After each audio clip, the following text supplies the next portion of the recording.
Thank you. Thank you. Hopefully those were good presentations, some useful information for everyone. And now we do have the panel available to answer questions. And if you guys want to turn on your microphones, I think you can just push them so the little green light will be on there. If you want to, actually, it's, yep, there you go. And so we do have a microphone in the center there. If you have a question that you'd like to ask, if you want to stand up and then speak into the microphone, and you can make it general, or if you want to direct it to someone specifically. Thank you for having this meeting. I enjoyed all the presentations, learned a lot. How do you, all the presentations I heard so far talk about retrofitting, or as though my property is just an isolated piece without considering the consequent effects on my neighbors and Arlington County's side of the property and everything. And when I've done projects before, relocating a driveway and improving home, you know, the engineers and the builders looked at it and I said, well, just let the drain go spilling on my neighbor's property. That's fine with me, you know. And by the same token, when Arlington County grants permits for neighbors upstream of me or uphill of me, I never got any notice like, oh, you may have more runoff now than you ever had in the 27 years you've been living in that house. So I just wonder how we approach this with being good neighbors, and does Arlington County have any responsibility to ensure that one homeowner doesn't spill over their flood mitigation measures to make it only worse for the next door neighbors? I can start, and then if other folks have want to contribute, that's fine too. In terms of the neighbor-to-neighbor drainage, for redevelopment projects, we do require stormwater management for new homes and large home additions that are built. So we're, those rules were updated in 2014, and we're actually looking at them again because we do sometimes, even with those requirements, because of topography and other issues, even with the stormwater management that's required, there can still be challenges with the runoff there. So we work with homeowners a lot. We do have some information here on our Stormwater Wise Landscapes program, and we have some of our other staff here. We do site visits, so maybe something that we could meet with you as well, or sometimes we meet with several owners because of slopes. If you have homes kind of coming down a hill, often those can be challenges. So we're happy to try to work, if there's a particular issue there. So again, feel free to write it on your comment, or you can catch me after the meeting. So. Great to see you again, Ms. Winquist. A question addressed to Mr. John. Don't even worry about the last one. Yes.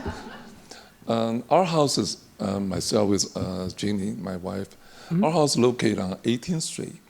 Okay. We have 2 years in a row, and they've been flooded.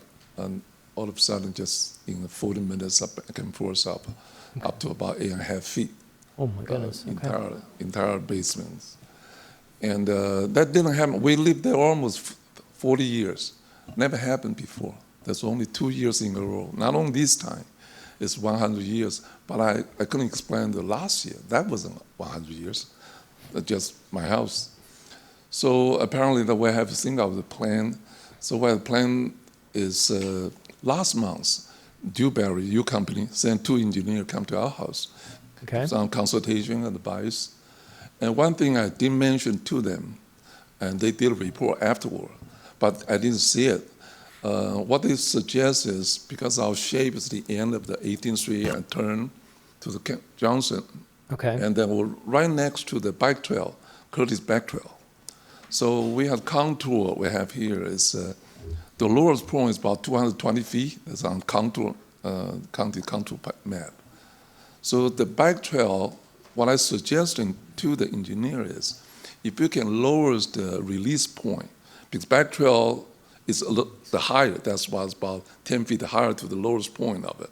Okay. So if I'm planning to raise the subfloor to rebuild it, so I can raise to 6 feet, at least 6 feet, and then if you can lower the release point for like add another 3 feet diameter of the outlet pipe, just in case when you overflow it, So since once 100 years, just insurance, so it can release that to the other side of the back trail and then let it go.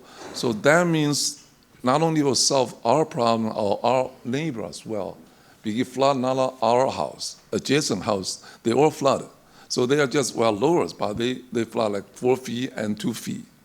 So if we can, the county can engineer that just a little, the outlet release the pipe, and then to the other side of it, and then that will work very well. I think that will solve the problem of it. And are you in the floodplain?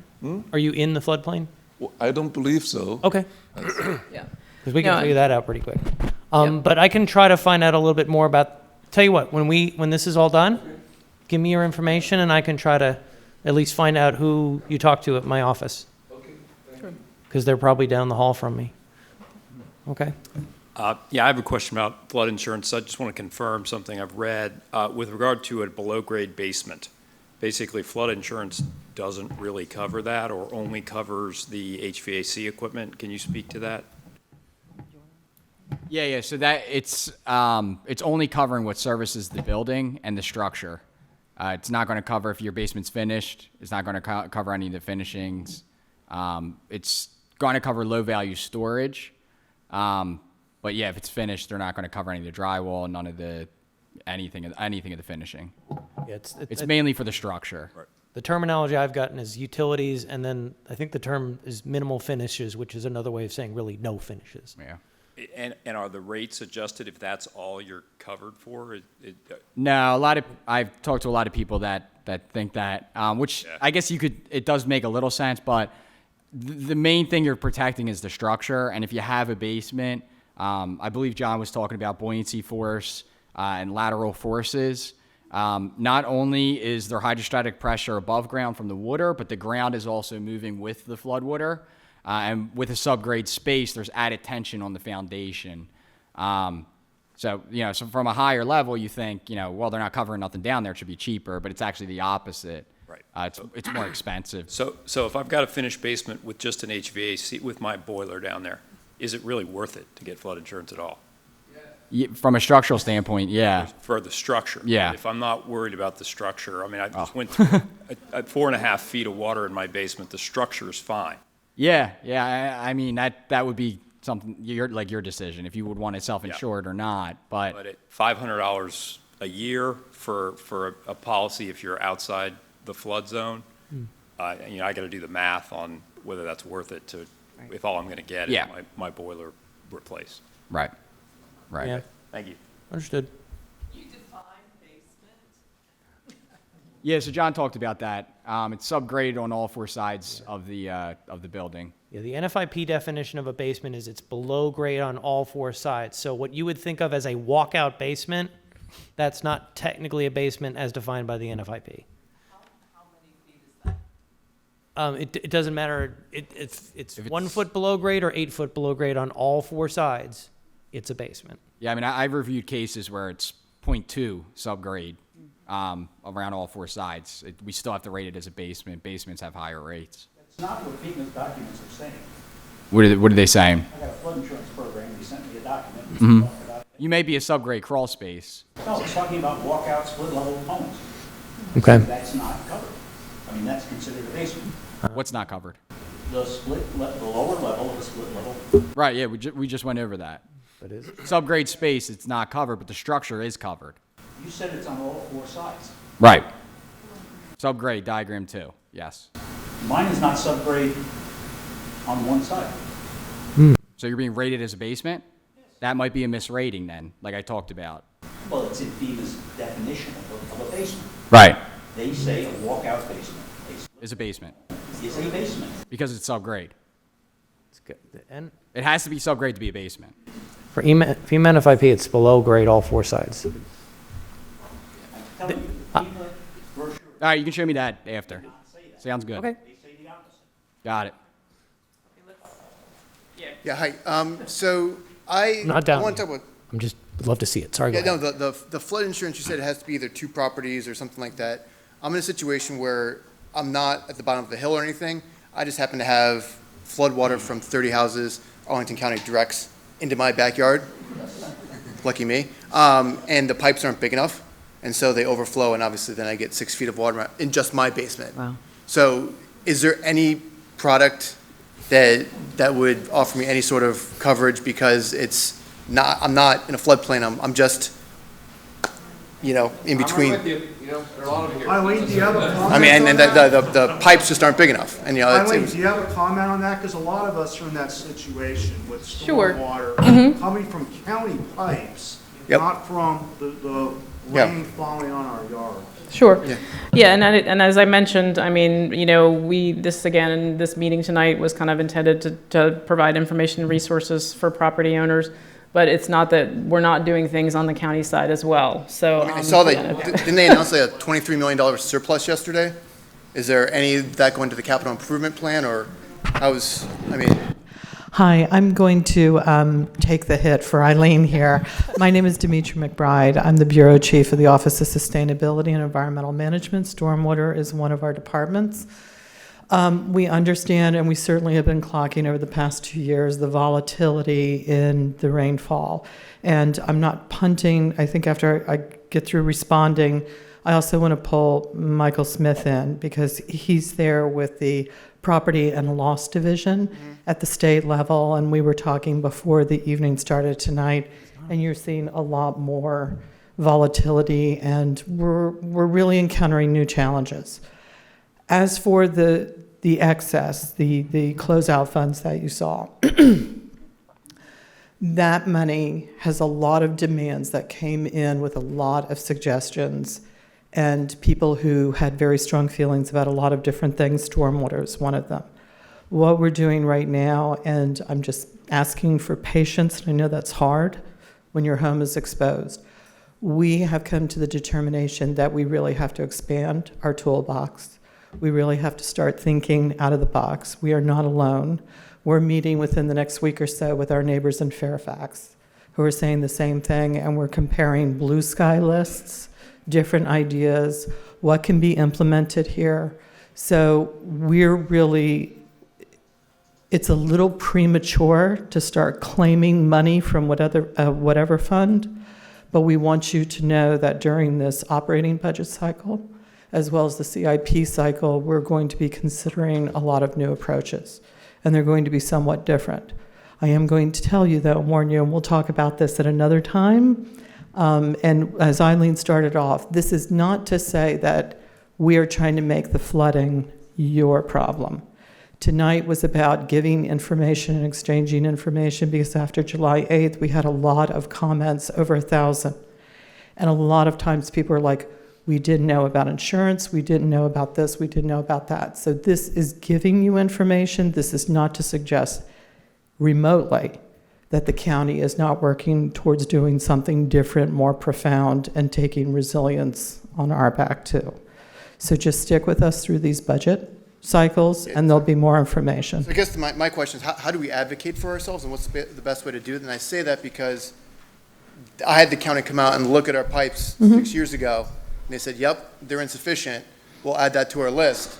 And I didn't flood on July 8th, I flooded on July 6th and July 8th. So it wasn't even the 100-year flood that, so it's in my driveway, so I can't landscape around it, I can't insure it. Right. So I mean, it's how do we best advocate for the county to fix inadequate infrastructure? There is going to be a community outreach that is going to be specifically tailored for this budget cycle over the next, I would say, starting from November, December through May, June of next year. There's the overlapping operating and CIP capital improvement projects. So there are going to be several different opportunities for the public to be active and to give us feedback. You don't need feedback, you're just going to do something. Like, you have the feedback, you just got to make a decision. If you don't mind if I get up here. Mike Bruce, I actually work with the Civic Federation, Lee Highway and that Alliance. I'm on the board of the Waycroft Woodlawn Civic Association. A couple of our group are here tonight. There is a Civic Federation infrastructure on infrastructure remediation. And I would say, I would encourage all of you to go look at that at the Civic Federation, and all go to your civic associations. I know at the Civic Federation County Candidates Forum, Mr. Dorsey did make a lot of statements on, he is going to make some proposals, and he said it was going to be at the September 24th county board meeting. But again, this is the form we got, which isn't really addressing the issue that most of us are facing, because the floodwaters are coming from county infrastructure, not from rainfall on our land. Okay, I actually, it is, and I don't want to use up, because I know that we have to close at 8:30, 8:35 tonight. I do want to address the issues that this forum was intended for. Again, I'm not punting, but if you want to, we can have a separate forum about those waters. It's not the pipes that are flooding. Hold on, it's not the pipes that are flooding. The pipes are overwhelmed by the significant storms. So it's the significant storm. I want to be very clear about causation here. But again, this is about flood resilience, and this is about issues and helping to push information out to you about things that you can undertake, and we are working hard and due diligence constantly, and this has been going on for at least 6 months to look at what we can do. So there are going to be forums for that. I did want to ask Michael, at the state level, what are the conversations that you're having at the state level? Because you're experiencing this, as you said, with Michael and with a lot of other events all over the state. Thank you. Just by a show of hands, how many people have thought about or implemented any of the things that John or Tyler talked about in the way of risk mitigation? That's good. I would say to you, just by starting, that the insurance industry, whether you look at it from a personal or commercial standpoint, is evolving, and we as consumers are getting more involved in upfront prevention and mitigation. We at the Bureau, our mission and purpose is to serve you as the consumer, so that when we come out here and outreach is to provide education. The conversations that we've had tonight have talked about NFIP, but one of the better kept secrets, and I say it that way, is that the private industry is beginning to look at flood insurance. And it is considered, from my view, an emerging industry, much like cyber insurance, because ever since the flooding in the Mississippi River in 1927, the private industry backed away from flood insurance. And NFIP came in to fill that void in 1968. But now, with a lot of logjam and bureaucracy, and the fact that it is such a great potential in the marketplace, we're seeing companies begin to think about private flood insurance. What we've done in the Bureau in March of this year is we passed an administrative order to exempt all private flood rates from being filed with the Bureau. What that means is that those private insurers would have the option to utilize the rates that they think would make money and drive a profit, with the hope that that would increase competition. One of the issues with flood insurance, as it is with earthquake insurance in California, is that in the state of Virginia, less than 3% of Virginians have flood insurance. And if you think about insurance, it's going to be driven by, one, the law of large numbers, and then two, the spread of risk. So that even though NFIP has been traditionally that panacea for flood insurance, we don't have the spread of risk, because very few people outside of the special flood hazard areas have typically bought flood insurance. So that if you wanted to know the most predominant cause of loss in property and casualty insurance, is water, whether it be flood, water damage, backup of sewers and drains, and like.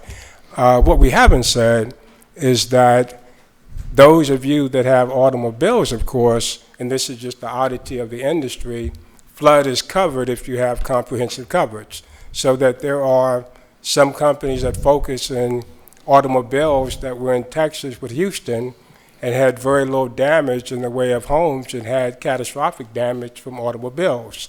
But we believe that in time the private market will begin to fill the void and gap when it comes to flood insurance. The other final thing I would say about what's happening now with the emerging market, you're seeing a lot of private flood written by surplus lines, excess and surplus. That does not come under the regulation of the Bureau of Insurance of most industries, and it also is not subject to the guarantee fund, the solvency fund, which means our primary function is to protect solvency and fraud, and those policies and those entities are not subject to that, the guarantee fund. All right. I'm not going to belabor the point about the county pipes. I think everybody agrees that there's issues with that. So what I want to touch on is what Tyler and John spoke on. Tyler, I apologize for jumping on you on the cost of the various dry foot barriers. But here's the thing. I'm in a condominium building, and then we're right next door to Quincy Park, okay? Where it sits in a depression, a natural depression, okay? So water is coming down from 10th Street, from the library going down. FDIC's got a gradient slope. It's coming through that way. I get it from the left side and the right side. We got a brand new mega apartment building across the street called a Latitude with a beautiful breezeway. Unfortunately, I call it a man-made viaduct because when it flooded, the water came straight down at us. Now, what sits right at the juncture between the water coming from the left, water coming from the right, and coming right at us is our front door. And so I was asking the question about different types of dry waterproofing barriers.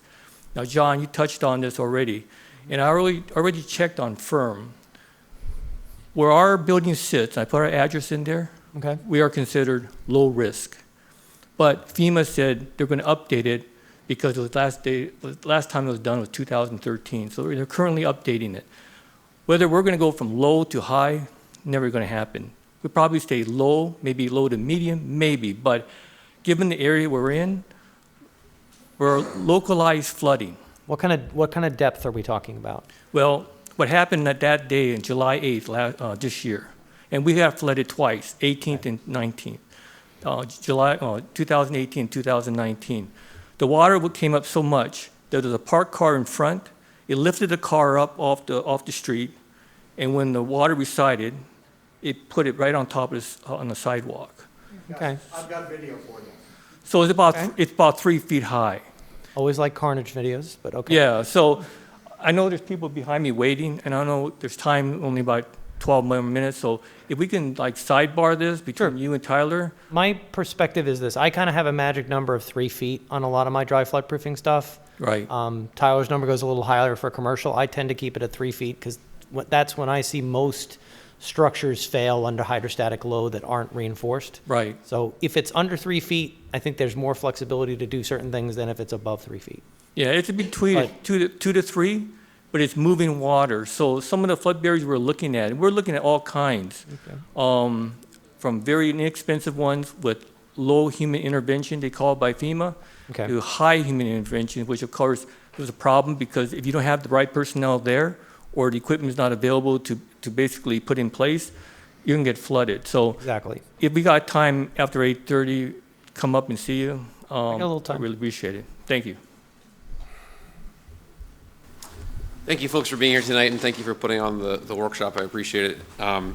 As someone who's looking to rebuild my basement for the third time in 3 years, I've looked through the FEMA P312 document of sort of resilient building materials. One of the things it does not reference is insulation materials. It says what's bad, but doesn't really say what's good.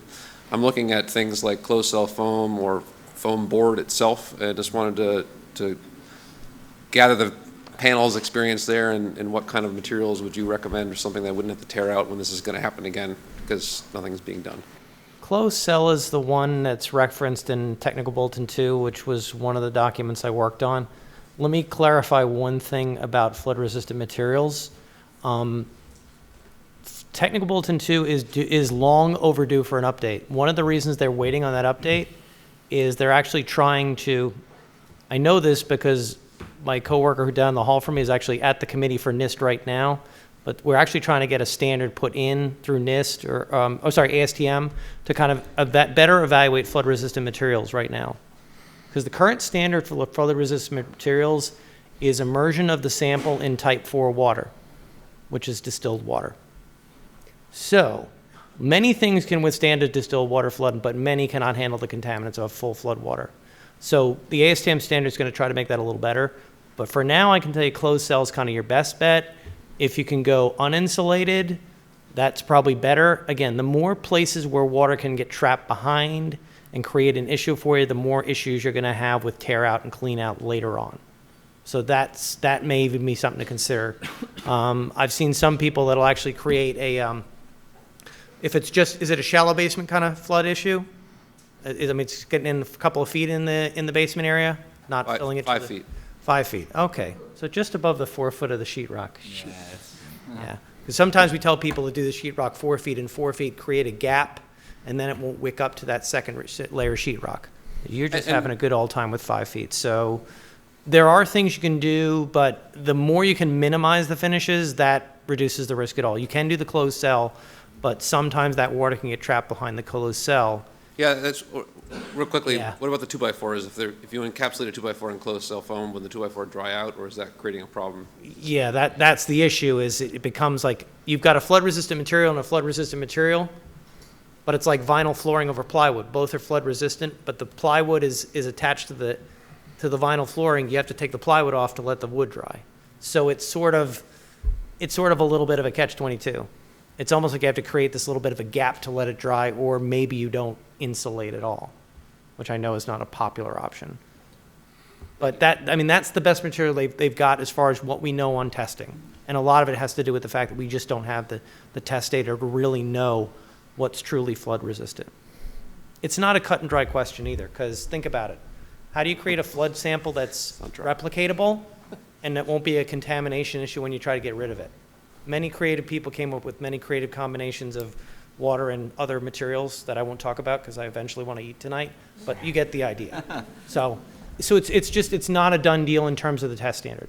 Closed cell's the best we've got. Ideally, an open situation where you can let some of that freely get in there and the air will get more likely to dry more quickly might be a better option. Thank you. Wish I had a better answer, but that's what I got. This might be for you. I was wondering if the county provides funding to homeowners for stormwater abatement, changing, like doing some re-landscaping or something to improve water flow. There is a Stormwater Wise program that's actually been, and Eileen's got information on that. Isn't that for HOAs? No. And we are considering other parallel programs, but those are early in being looked at and scoped. Okay, thank you. Thank you. Hello. So in the case of any issue, whether it be flooding or like a sewer backup, anything of that sort, I think somebody mentioned earlier, but oftentimes people don't make the best decisions when they're stressed out. So a lot of these types of companies that you may have to reach out to for mold mitigation or water and that sort of thing can maybe take advantage of you during those difficult times. And so what is the best strategy? I mean, if you have flood insurance or home insurance and you have those types of issues with a rider, do you first like immediately just try to get a hold of the insurance and then they'll try to coordinate the appropriate people, or do you just try to address it as quickly as you can and just kind of deal with the costs later and the claims?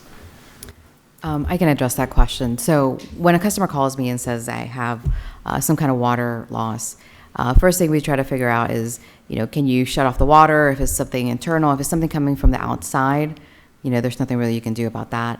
I always recommend, try calling a couple different water mitigation companies. And I know what you're saying, sometimes they can be a little pricey. We've used people like ServiceMaster, ServPro, Puro First. I mean, there's a bunch of them, but it is pretty expensive. When they come out with their machines, they're trying to dry out, the wood. They cut out whatever is wet. They take out the material. It's going to be pretty costly. But the good thing is, they will normally take a lot of photos for the insurance, so it can help the insurance process. Now, hopefully it's a claim that's covered, right? It could be something that's maybe not covered, and then that's out of your pocket. Right, okay. And one of the tips was move out and try to get stuff out of the place. So, I mean, if it is a basement or a lower level floor that's flooded and you're spend most of your time on the second floor, you know, it could be hard to get your stuff out, but I mean, do you try to literally get like everything that you can out of the house, or just the stuff that's primarily in the affected area? Yeah, I mean, it's the stuff in the affected area. It's the stuff that you know is you're going to be able to potentially you can take it out, clean it, and restore it, or you know it's gonna be trashed. Got it. Okay. You know, and that's the thing. Like certain things with cleaning with bleach, the flood restorers will tell you this, and I'll admit I've worked with too many of them, and maybe I've drank their Kool-Aid too much. So but you got to be careful with bleach. There's lots of things bleach does great. It's great for your clothes, great for solid surfaces, but for certain types of things, bleach is not gonna sufficiently clean the surface. And so you're gonna have to look at potentially getting rid of it or having a special chemical treatment to do it. So that's part of their expense too. We've got brochures out there and here that talk about what to do when disaster strikes, not if, but when. And certainly protecting whatever it takes to protect those items and furnishings from further damage is something you're empowered to do. And we encourage you to do that from a state, corporation, commission. Take pictures, document, keep documenting so that you have notes and records of what you have and what's been damaged. Sure. Okay. And as far as stuff to do yourself, those FEMA documents I referenced are good. Also, American Red Cross has a really good one on flood restoration as well. Yeah, because I don't know if it's like the day after, if it's a terrible idea to, you know, try to start cutting the bottom 12 inches of drywall out yourself, or if you always want to make sure you have one of these like ServPro type companies doing that. Yeah, I mean, it's if the water's receded, then there's a lot more flexibility what you can do. If the water's still sitting there, then yeah, your options become really limited. So. And you want to make sure that that is all completely dry. I think a lot of people know, but mold is not covered, and that can start to grow pretty quickly. So you want to make sure all of that area is completely dry, so you don't want to take a chance.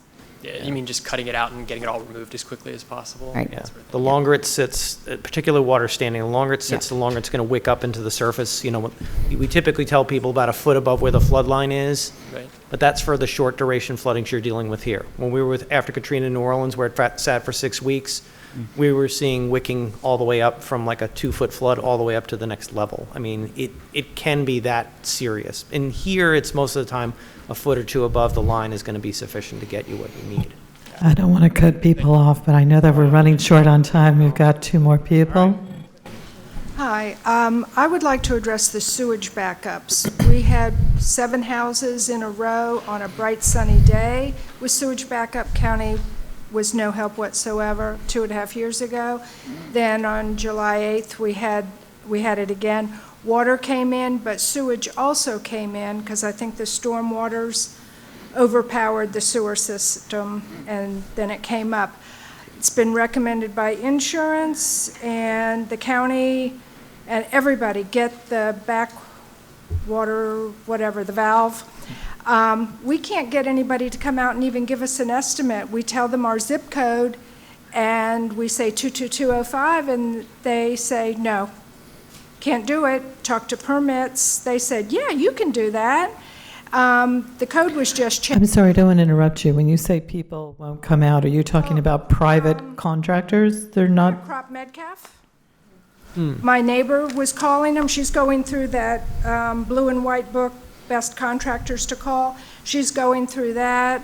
I went on Nextdoor. I finally got one person to come out, $16,000. Can you do us a favor? The agenda had the comments on. Could you make sure that you write down just a quick summary of that information in your name? Because I think we probably want to follow up on that more. Okay, thank you. Great, thank you. I have a very short, easy question for the first person. We just bought a new house, actually an old house, but it has gutter guards, which we've never had. It has what? I'm sorry? Guards over the gutters. Oh, okay. And you said that's a bad thing. Should we, I mean, it's a trivial question, but should we remove them? From a flood perspective, people say you should remove them because it creates too much of a debris issue. I've heard other people that love them, you know what I mean? So stuff gets trapped in it? yeah, it's just they can get clogged in a flood situation more quickly. I would think the issue is that you get more sediment and more runoff, and eventually that gutter guard gets blocked up and the water just now goes over and now goes into the front of your thing, and if you get any negative drainage, it's going back to your house. So How many do people they- have had a flood right in the spot where the gutter overflows? So do they Water's just coming have to to the basement remove at the that guard? precise or spot. do If they you just remove the guard, you could do that. You could Just get new gutters? bigger gutters even. There's other options. Get what? Bigger? You can get deeper gutters, wider gutters that can All right. carry more Just runoff. Never had them before, so I heard your So, yeah. comment. Thank you. But I've heard different opinions. That's what they're telling me, is that the leaf guards tend to be cause of blockage, so, Okay, thanks. okay.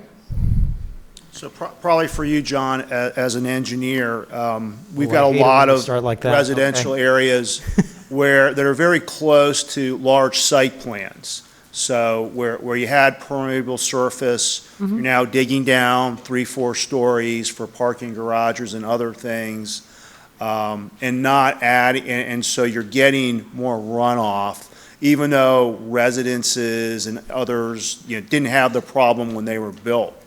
How do you start addressing those things when those types of one-off site plans start getting approved without additional elements being made to accommodate what was existing there before? In essence, I'm removing permeable land and putting in concrete. I don't want to jump on John's answer, but if we're talking I was going about to jump it site right plans- back to you, so that's Yeah, okay. It sounds like we're talking about site plans, which happens within the county government and a number of different departments. Again, and not just to say this, there is a 360-degree approach being taken by the county. This site plans are one of them. I'm not going to overpromise because, again, as I'm sure you've heard from us a million times, but it's a constraint that we have, is we're a Dillon, rule state. So we only have the authority that the state has expressly granted to us, and with development, it's somewhat limited. We are looking at to what kind of latitude we have. We're looking at to the extents that we can push this. We're looking to see whether or not there are any other exceptions. And we're looking at, frankly, what's coming up in the upcoming legislative session. Because I know that, again, we're in the same spot as all of our other sister counties and cities all over Virginia, and quite frankly, throughout the 22 states in the United States where most of the flooding occurs. Everybody is looking at new approaches, and quite honestly, there are challenges that have come up, I won't say overnight, but they've come up quite suddenly. So we're also doing a risk assessment and management project at the county, so that is going to enhance also what we're doing moving forward. So that is one. I just ask that sorry, my allergies. The comments, I don't want you, this was again, the purpose of this forum and the sister forum on Saturday is to push information out about what you can do, but we specifically put a comment section on the back of your agenda. We're going to be reaching out. It is not just going to be pushing information out. It's going to be bi-directional. So if you can give us feedback, help us make sure that when we go forward in our communications plan, that we are hitting the things that are important, that we are answering and addressing the questions. That communication is very valuable to us and will just help us build further events like this that really address all the issues from your perspective. Yeah, can I add one more thing? Because, I'm involved in another area where the zoning enforcers are allowed to make decisions without coming back that may impact water retention, where they put it, so I've had that issue where the inspectors can make adjustments to a site plan on their own discretion. You're very timely because my boss is sitting in the front row and he has just put together the framework for a multi-departmental working group that really is going to start cross-cutting departments. I'm not saying that we were siloed and we never talked to each other, but this is a whole new, much deeper, much more interactive discussion about stormwater. So that is going to be happening as well in very short order.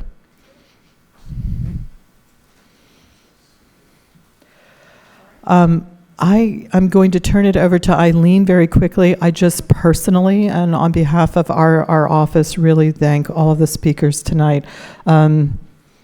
we're confronted with some very, very large challenges. We have to be creative, but it really, really helps to have speakers like this that bring a really just rich and deep and diverse expertise and skill to this conversation. So, and thank you all for coming.